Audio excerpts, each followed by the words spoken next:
ನಾನು ಒಬೆ ಮಾಡಲ್ಲ, ಏನಾಗ್ಬಿಡುತ್ತೆ, ಏನು ಪ್ರಪಂಚವೇ ಮುಳುಗೋಗುತ್ತಾ? ನಾನು ಎಷ್ಟೋ ಜನ ನೋಡಿದ್ದೀನಿ, ಒಬೆ ಮಾಡದೇ ಇರೋಲ್ಲ ಭಾಳ ಚೆನ್ನಾಗಿದ್ದಾರೆ.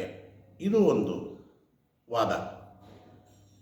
ಒಂದೇನು ನಾವು ತಿಳ್ಕೋಬೇಕು, ಒಬೆ ಮಾಡದೇ ಇರೋರನ್ನ ನಾವು ಹೋಗಿ ಇಂಟರ್ವ್ಯೂ ಮಾಡಬೇಕು. ಒಂದು 30 ವರ್ಷ ಆಗಿರುತ್ತೆ ಅವನಿಗೂ. ದೊಡ್ಡವರು ಹೇಳಿದ ಮಾತು ಕೇಳದೆ ಎಲ್ಲೋ ಉರುತ್ಸುತ್ತಾ ಇದ್ದವನು, ಅವನಿಗೆ ನೋವು ಉಂಟು, ಸೆಲ್ಫ್ ಪಿಟಿ ಉಂಟು, ತನ್ನನ್ನು ತಾನೇ ಇಷ್ಟಪಡೋದಿಲ್ಲ, ತನ್ನನ್ನು ತಾನೇ ಬ್ಲೇಮ್ ಮಾಡ್ಕೋತಾನೆ. ಆಮೇಲೆ ಅಹಂಭಾವ ಎಲ್ಲವೂ ಬೆಳೆದು ಬೇಕಾದಷ್ಟು ದುಃಖಕರವಾದ ಜೀವನಕ್ಕೆ ಒಂದು ಗುರಿ ಆಗ್ತಾನೆ. ಅವನಿಗೆ ದುಃಖ ಇದೆ ಅಂತ ಹೇಳದೇ ಇರ್ಬೋದು, ಆದರೆ ಒಳ ಮನಸ್ಸಿಗೆ ಗೊತ್ತು. ನಾನು ಒಂದಂತೂ ನಿಮಗೆ ಖಂಡಿತವಾಗಿ ಹೇಳ್ತೀನಿ, ಡಿಸೊಬೀಡಿಯಂಟಾಗಿದ್ದೆ ಹಾಗೆ ಅಂತ ಹೆಮ್ಮೆಯಿಂದ ಇರೋಕ್ಕಾಗಲ್ಲ, ಹೆಮ್ಮೆ ಬರೋದಿಲ್ಲ. ಒಬೀಡಿಯಂಟಾಗಿದ್ದೇ ನಾನು ಉದ್ಧಾರ ಆದೆ ಅನ್ನೋದು ಮಾತ್ರ ಹೆಮ್ಮೆಯನ್ನು ಕೊಡುತ್ತದೆ. ಆಮೇಲೆ why you are not obeying, ನಿಮಗೆ ರಾಂಗ್ ಮಾಡೆಲ್ಸು, ಆ್ಯಕ್ಟರು, ಪ್ಲೇಯರ್ಸು, ಬೇರೆ ಆ್ಯಂಟಿ ಸೋಷಿಯಲ್ಸು, ಒಂದು ಕಾಲದಲ್ಲಿ ಜನ ವೀರಪಂತರ ಆಗಬೇಕು ಅಂತಲೇ ಹೇಳ್ತಾ ಇದ್ದವರೆಲ್ಲ ಉಂಟು. ಆದ್ದರಿಂದ ನಮಗೆ ರಾಂಗ್ ರೋಲ್ ಮಾಡೆಲ್ಸು ದೊಡ್ಡ ಒಂದು ಶತ್ರು ಆಗ್ತಾರೆ. ನಮ್ಮ ಇನ್ನರ್ ಪವರ್ ಡೆವಲಪ್ ಆಗಬೇಕು. ಆಮೇಲೆ ತುಂಬ ಮುಖ್ಯವಾದ ವಿಷಯ ನಾನು ನೋಡಿರೋದು ಏನು ಗೊತ್ತಾ, ಕ್ಲಾಸ್ ರೂಮಲ್ಲಿ ನೈಬರ್ ಜೊತೆ ಮಾತಾಡೋದು, ಗಮನವೇ ಇಟ್ಕೊಳ್ಳದೇ ಇರೋದು, ಇದು ಒಂದು ದೊಡ್ಡ ಒಂದು ಸಮಸ್ಯೆ. ಟೀಚರ್ಸ್ಗೂ ಸಮಸ್ಯೆ, ಅಪ್ಪ ಅಮ್ಮಂಗೂ ಸಮಸ್ಯೆ. ಅವ್ರು ಹೇಳಿದ್ದನ್ನು ಸರಿಯಾಗಿ ಹೋಮ್ವರ್ಕೇ ಬರ್ಕೊಂಬರಲ್ಲ, ಗಮನವೇ ಎಲ್ಲೆಲ್ಲೋ ಇರೋದು.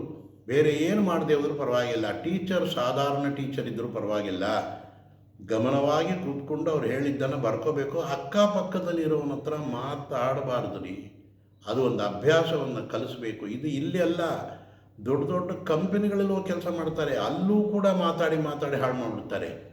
ಪಕ್ಕದಲ್ಲಿರೋರ ಹತ್ರ ಮಾತಾಡಬಾರ್ದು, ಮಾತಾಡಬೇಕಾದ್ರೆ ಎಕ್ಸ್ಕ್ಯೂಸ್ ಮೀ ಪರ್ಮಿಷನ್ ತೊಗೊಂಡು ಮಾತಾಡಬೇಕು. ಇದು ಒಂದು ಒಳ್ಳೆಯ ಅಭ್ಯಾಸ ಮಾಡ್ಕೊಳ್ಳಿ. ತುಂಬ ಪ್ರೊಫೆಷ್ನಲ್ ಇರೋರು ಮಾತ್ರವೇ ಅದನ್ನು ಕಂಟ್ರೋಲನ್ನು ಇಟ್ಕೊಂಡಿರೋದು ನೋಡಿದ್ದೀನಿ ನಾನು.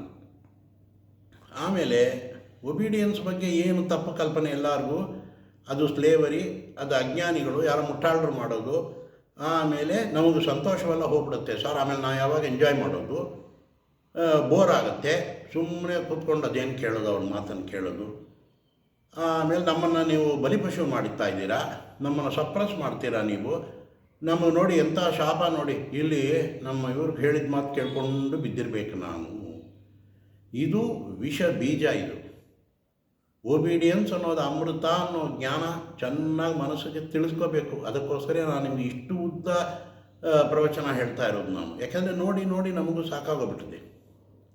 ಯಾರೆಲ್ಲ ಬೆನಿಫಿಟ್ ಪಡೆದಿದ್ದಾರೆ, ಸರಿ, ಒಬೀಡಿಯನ್ಸ್ ಇಲ್ಲದೆ ಜೀವನವೇ ನಡೆಯಲ್ವಾ? ಎಲ್ಲಿ ನಡೆಯುತ್ತೆ? ಒಂದು ಕ್ರಿಕೆಟಲ್ಲಿ ಕ್ಯಾಪ್ಟನ್ ಹೇಳಿದ ಮಾತು ಪ್ಲೇಯರ್ಸ್ ಕೇಳದೆ ಹೋದರೆ ಆ ಗೇಮ್ ಡಮಾರ್. ಒಂದು ಬಿಸ್ನೆಸ್ಸಲ್ಲಿ ಚಾರ್ಟರ್ಡ್ ಅಕೌಂಟೆಂಟು, ಬೇರೆ ಪ್ರೊಫೆಷನಲ್ಸ್, ಅಡ್ವೊಕೇಟ್ಸ್ ಹೇಳಿದ ಮಾತು ಕೇಳಿ ಒಬ್ಬೆ ಮಾಡದೆ ಹೋದರೆ ಬಿಸ್ನೆಸ್ ಡಮಾರ್. ಮಿಲಿಟ್ರಿ ಒಳಗೆ ಕ್ಯಾಪ್ಟನ್ ಮಾತು ಕೇಳದೆ ಹೋದರೆ ಯುದ್ಧವೇ ಹೋಯಿತು. ಇಟ್ಟು ಯಾಕೆ? ಒಂದು ಕಾಯಿಲೆ ಬಂದಾಗ ಡಾಕ್ಟ್ರ್ ಇದು ತಿನ್ನಬಾರ್ದು ಅಂತ ಹೇಳಿದಾಗ ಅವ್ರ ಮಾತನ್ನು ಚಾಚು ತಪ್ಪದೆ ಕೇಳಿದ್ರೆ ನೀವು ಬದುಕ್ತೀಯ, ಇಲ್ಲದೆ ಹೋದರೆ ಕಷ್ಟವಾಗುತ್ತೆ.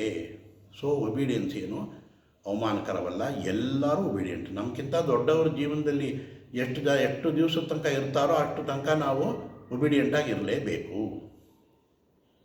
ಏನಾಗ್ಬಿಡುತ್ತೆ ಇದರಿಂದ ಹಾಗೆ ಅಂದರೆ, ಇವಾಗ ಒಂದು ಗ್ರಾಮರು ಒಬೀಡಿಯನ್ಸೇ. ಈ ಇಂಗ್ಲೀಷನ್ನು ಹಿಂಗೆ ಮಾತಾಡಬೇಕು ಅಂತಿರುತ್ತೆ. ಅದನ್ನು ಡಿಸೊಬೆ ಮಾಡಿದಾಗ ಏನಾಗುತ್ತೆ, ಅವನಿಗೇನು ವಿದ್ಯೆ ಇಲ್ಲ, ಬುದ್ಧಿ ಇಲ್ಲ ಅಂತ ಹೇಳ್ಬಿಡ್ತಾರೆ. ದೇವರು ಕೆಲವು ಕೆಲಸಗಳನ್ನು ಮಾಡು, ಕೆಲವನ್ನು ಮಾಡಬೇಡ ಅಂತ ಹೇಳಿದ್ದಾನೆ.